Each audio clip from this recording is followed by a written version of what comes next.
Hello and welcome everyone. My name is Katelin Urgo and this is The Genre Project.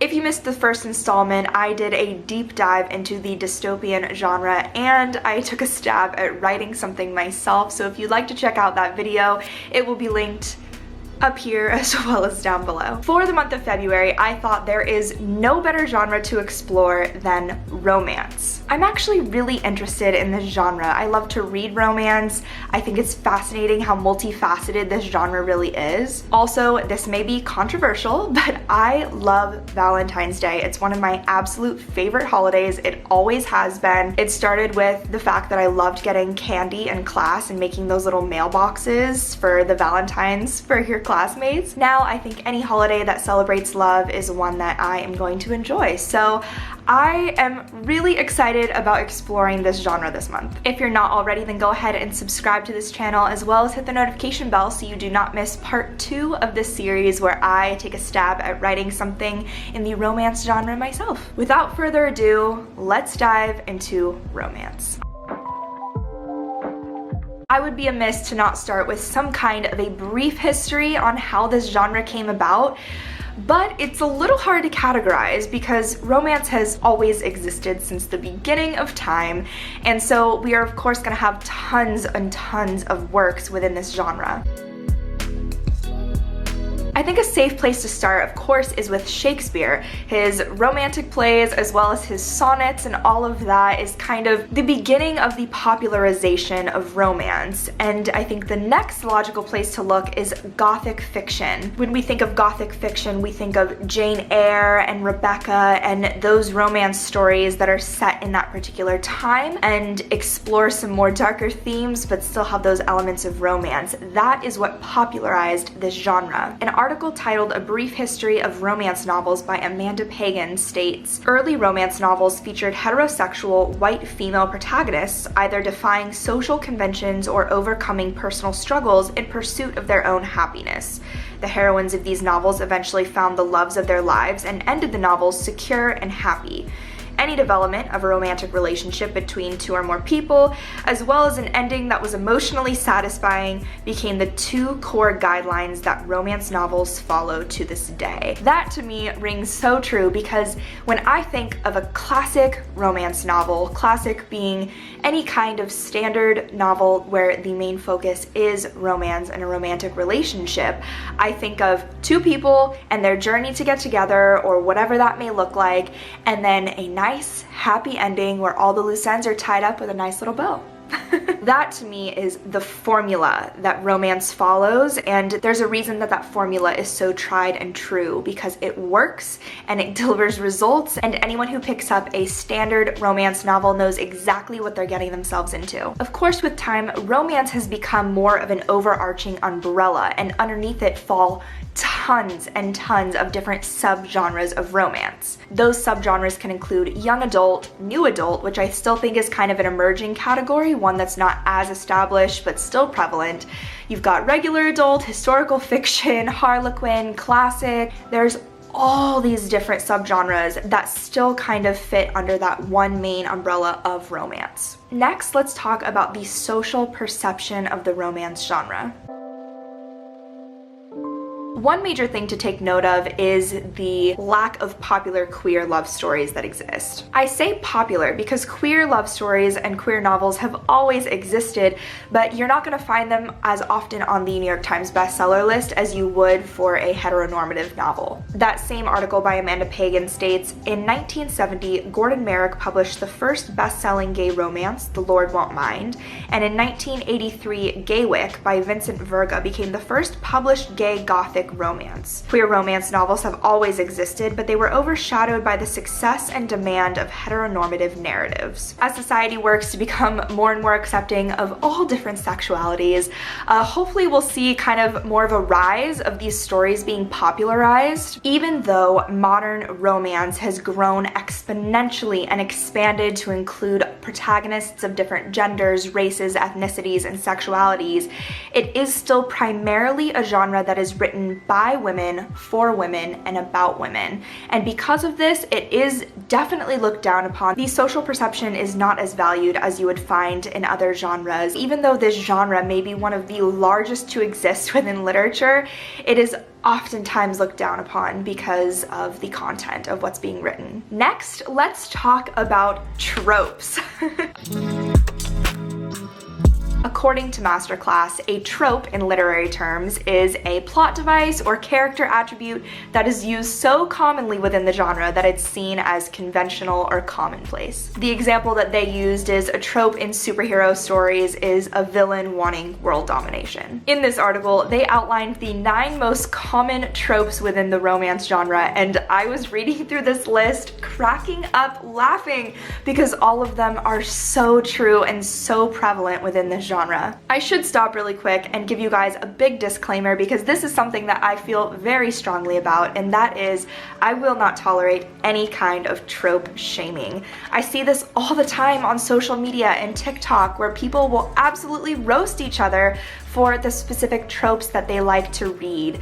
And I am so not okay with that. I do not vibe with that at all. So there shall be no trope shaming in this house. If you like to read something and it brings you joy, then that is all good with me. With that out of the way, let's dive into some of the most common tropes in romance. The first one that they talk about is the love triangle trope. This one's actually really interesting because there seems to kind of be 2 sides to this coin. The first is that you have person A who's in love with person B, who's in love with person C, who loves person A. And it's this kind of triangle, and that's where you get the like back and forth and all of that. But then you have the other side of that coin, which is the classic love triangle that I think most of us would recognize from books like The Hunger Games or Twilight, where you have Bella, who is person A, and she has to then choose if she wants Jacob, who's person B, or Edward, who's person C.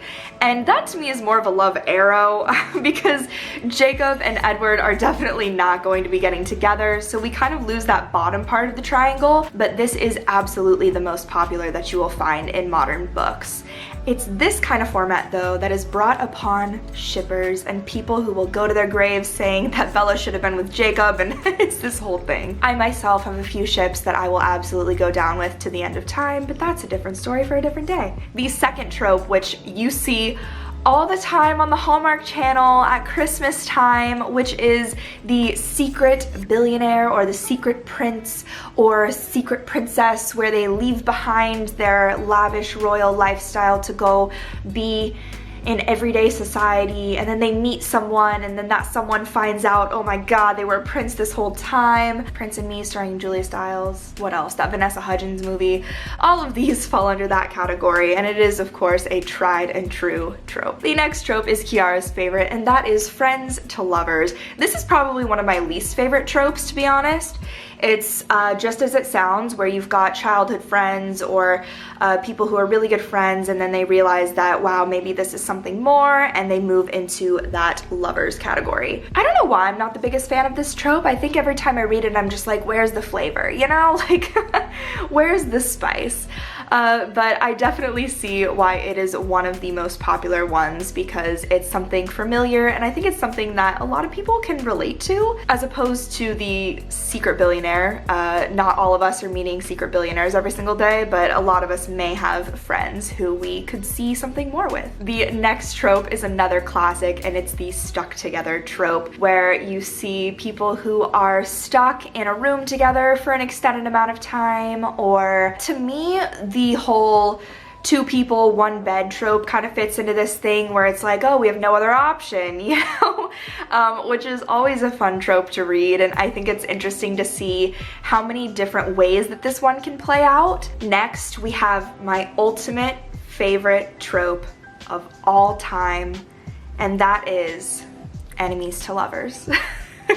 Talk about spicy, talk about flavor. It's hilarious because this article actually says that this trope was made popular by Jane Austen's Pride and Prejudice, which I just read, and I talk about how my enemies to lovers heart was soaring reading it, because it truly is one of my favorite tropes. I will never get sick of it. I did see a TikTok where someone did an analysis of people who really like the enemies to lovers trope and what that means that they desire in their own personal lives, and it was a little too close to home. home. But I love it because I just think it's so fun how characters get to see each other for who they truly are in the beginning, and after all of that, it still doesn't deter them and they can work through that to become lovers in the end. And I just think that there's something really beautiful about that, and it doesn't matter what the story is. If I see enemies to lovers, I will be reading. This next one is also up there with one of my favorite tropes, and that is forbidden love. We see this in Shakespeare's Romeo and Juliet, the opposing families and how they can never be together, but they still have to be together or else they're gonna die,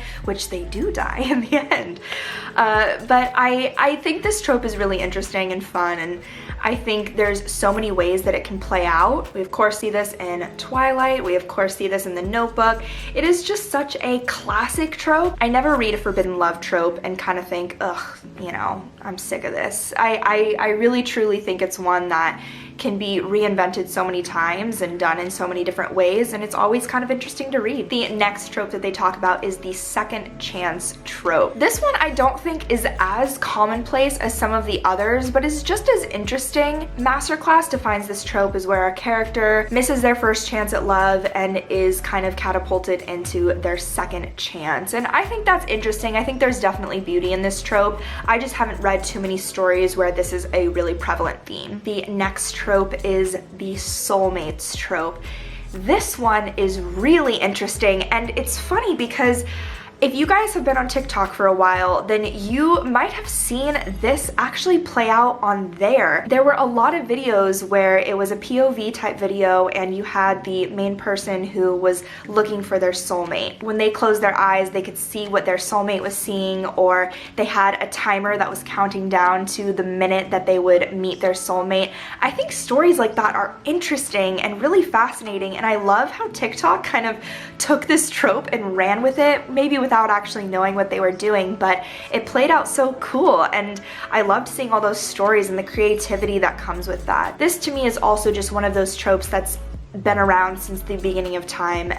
It's one of the most classic, where everyone believes that they have that one person who's made for them out there in the world somewhere, and I think that's really beautiful, and I again would like to see more stories that kind of play with this idea a little bit. I think there definitely is beauty in the idea that even though time and distance and all of these factors may be at play to keep a couple apart, in the end they somehow always find each other.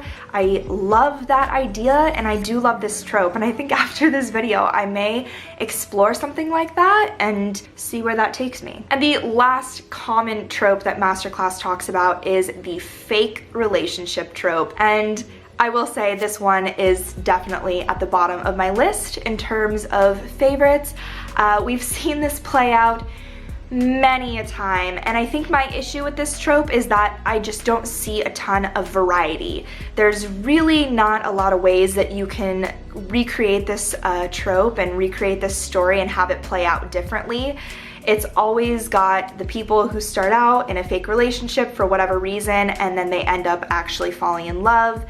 In terms of predictability, I think this one is probably right up there with the most predictable ever, and sometimes I'm in the mood for that, most of the time I'm not. We see this play in To All the Boys I've Loved Before, where the two main characters obviously start a fake relationship in high school and then eventually fall in love. The most recent piece of media that we've seen this trope play out in is Bridgerton, which of course took the world by storm, and we see the two main characters develop a fake relationship. They each have their own motives for that relationship. He wanted to get society moms off his back, and she wanted to attract more suitors, and boom, they start a fake relationship, but of course in the end they fall in love. Those are just some. When I say some, I really mean that's just a very small percentage of the tropes that exist within the romance genre. There are so many, but these are definitely the ones that we see played out the most. I'm already starting to think that when I do my own writing,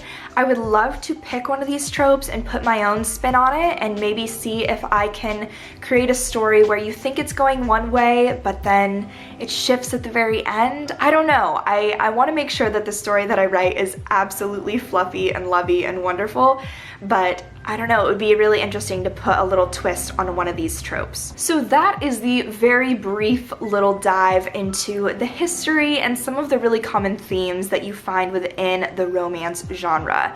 And I think next, the only logical thing to do is watch a rom-com. I will of course still be doing a case study and reading a romance novel. How can you do a true study on the romance genre without watching a classic rom-com? You can't. You just simply can't. For this rom-com that I will be watching, I have decided to go with one of my favorites, an absolute classic starring Meg Ryan and Tom Hanks, You've Got Mail.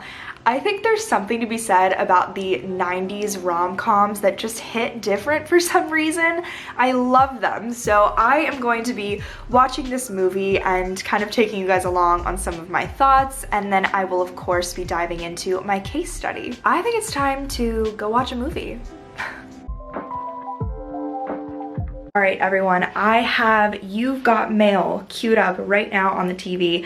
I am going to watch this right now, and as I watch, I'm going to just be keeping an eye out for some of the tropes that I just discussed and some themes that seem to pop up throughout this movie. Obviously, I've seen this before, so luckily I'll be able to kind of look at it through a whole new lens and hopefully be able to pull one or two key ideas that seem to pop up that really have to do with what is that essential romance kind of vibe that I'm going for. So I'm going to be taking note of that as I watch, but of course I'm going to enjoy it because it is literally one of my favorite rom-coms. Okay, already the movie is literally 1 minute in, but I just have to say that this movie takes place in New York.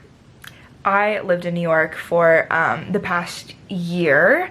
I worked at a theater company, and so I've done the whole New York thing and all of that for a minute at least. And it's so interesting how so many love stories take place in New York City. And I think that's interesting. The idea of that is almost a trope within itself. New York in general is just a big trope in more than just romance stories. It's so prevalent in a lot of different stories. And so that's interesting to kind of, you know, take note of. It's not necessarily a romance thing, but it is interesting how, God, it's just like another story that takes place in New York City. I don't know. I didn't find love in New York. I don't know, maybe it was just broken for me. But just an interesting note before we really get into anything. Also, AOL, all of this happens over AOL if I remember correctly. AOL is just before my time. By the time that I was really like talking to people on the internet, it was like you had Tumblr, you had Facebook, MySpace was still kind of a thing. And then you could just text people. So this is gonna be fun, kind of a throwback. This is almost historical fiction. It's getting there. I am about 30 minutes in, and I'm already seeing a couple tropes play out where we have number one, hidden identities. So they are developing this romance, but they don't know who each other is because of hidden pen names, which I think we see play out. I'm gonna have to look and see other stories that have this theme. And then another thing that we're seeing play out is, I would call it a version of forbidden love, in that you've got the male protagonist who is of course the owner of this massive bookstore, and it's driving all of these little bookstores out of business, and then you have the female protagonist who owns an independent little bookshop. So it's not exactly a forbidden love necessarily, but I would call it a version of that, where you've got these two people with opposing views who are falling in love, but they both stand on very different sides of the spectrum. I look a mess because I've just been lounging. I'm at the part of the movie where instead of just like emailing back and forth, they're actually IMing or instant messaging for the first time, and it's so like tense and exciting. And it just makes me think of all great romance stories and how there's always like the moment where they're together or they instant message for the first time, and it's just so like exciting, and the anticipation of it has been building. And I love moments like that in romance. So I'm definitely, when I write something, I'm going to want to play up that tension, and I'm gonna want to play up those moments where the reader's just sitting back like like smiling and like clenching. Clenching. I don't know, it's just every time I get to this part in the movie, I'm always like, oh my god, it's so exciting, and it's so like nerve-wracking that they're finally talking back and forth like for the first time. So that's all.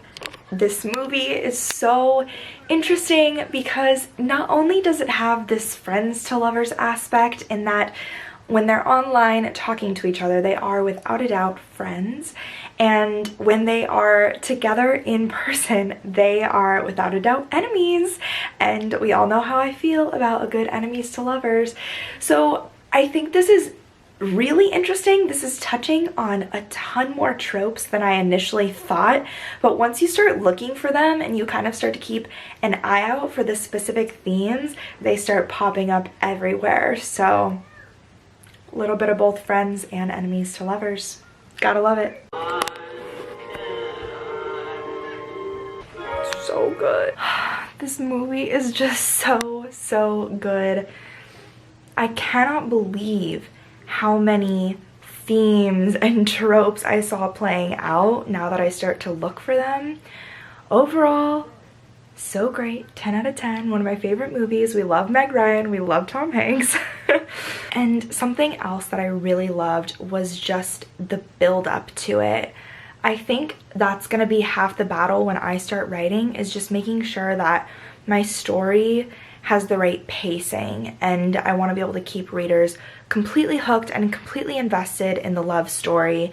And that definitely means that some things are going to need to be drawn out, and I'm going to have to really nail down some of the beats, and I guess we'll just see how it goes. But overall, I love this movie. I'm so glad I watched it.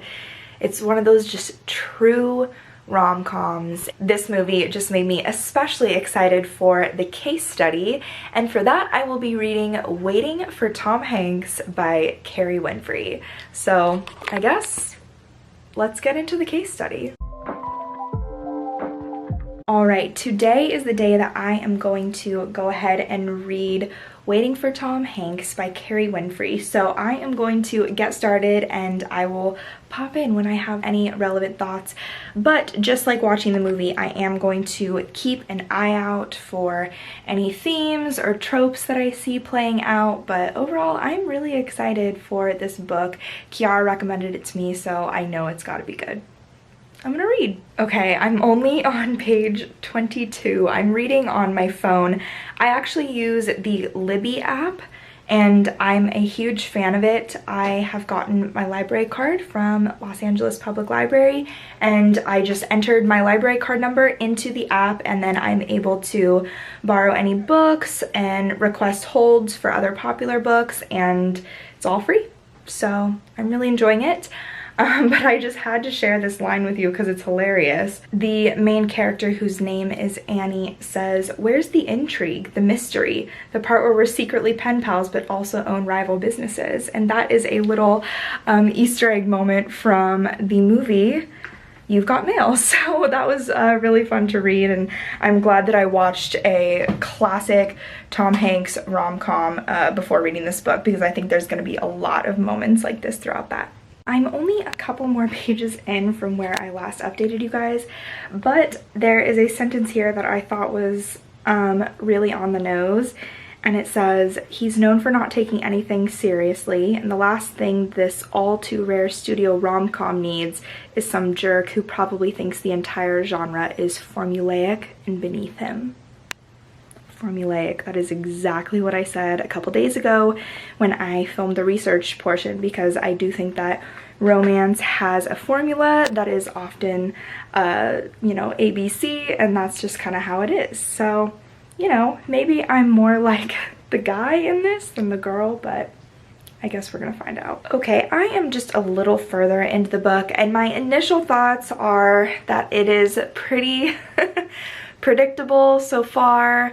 And I don't know if that's just because that's, you know, romance and that's what the genre is and that's what you sign up for, but I keep wanting these stories to have like some kind of twist or some way that makes me not expect for the main character to meet the potential love interest on page like 35.